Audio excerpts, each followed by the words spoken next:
Hello cousins, welcome back to my YouTube channel. If you're new here, my name is Big Mama Cooks and I have an Instagram page where I post recipes all the time at Big Mama Cooks _.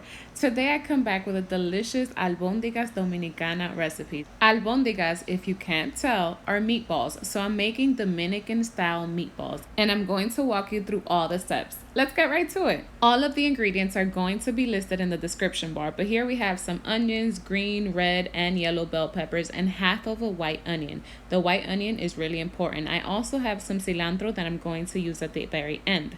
I am using 1.5 pounds of ground beef. 1.5 pounds gives me 10 meatballs. If you need more, you use more. I would like to note that I grate my onion into the meat. This is my secret tip every time I'm making meatballs or meatloaf. When you grate the onion, you get so much good flavor. So I grate half of my white onion into the meat. Then I'm gonna go ahead and season my meat. Again, all of the ingredients are going to be listed in the bottom bar. I'm sprinkling in an orange seasoning packet. I have some garlic paste, some sofrito, I have black pepper, adobo, a bunch of great stuff that's all going to be listed in the bottom bar. I'm going to go ahead and mix everything by hand. I use gloves because it's meat, and I'm going to add in my 1 beaten egg. I use the egg to bind the meat together. And then I'm going to add, this was about half a cup of seasoned breadcrumbs. It doesn't matter if you don't have seasoned breadcrumbs. Any breadcrumbs or panko will be perfect for this recipe. I'm going to mix everything together and then I'm going to form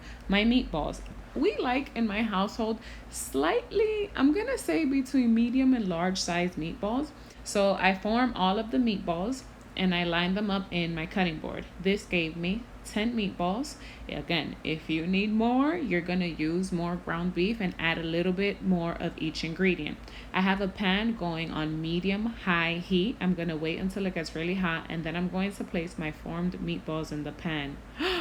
No oil? I know, right? I don't fry my meatballs in oil, and that is only a personal preference of mine because meatballs release all of their natural grease and oil as it begins to heat up and sear. All I need these meatballs to do is to seal, bind together so that they don't break apart, and take some color.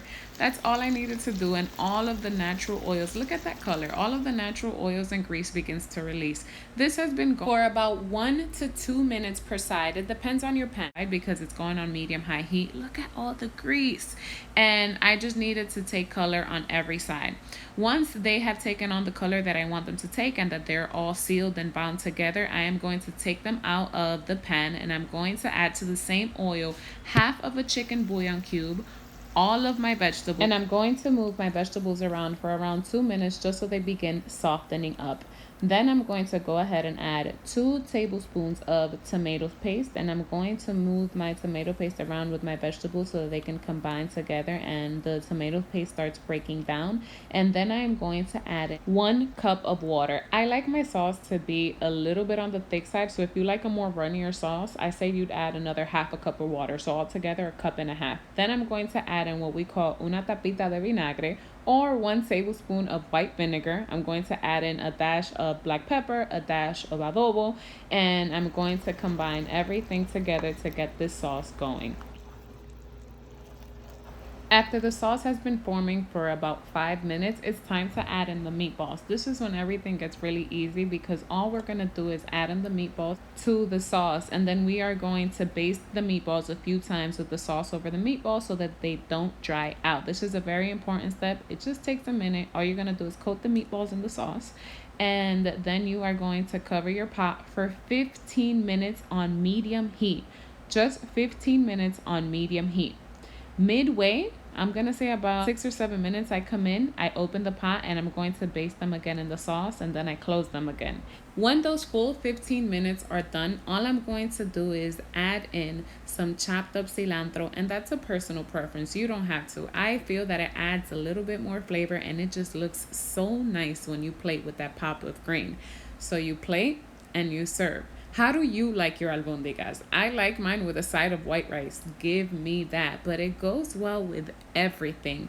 I hope you enjoyed this video. I hope you like this recipe. Leave a comment below. Hit like. Let me know what you'd like to see next. And follow me on Instagram. See you again next time, cousins. Thank you for watching.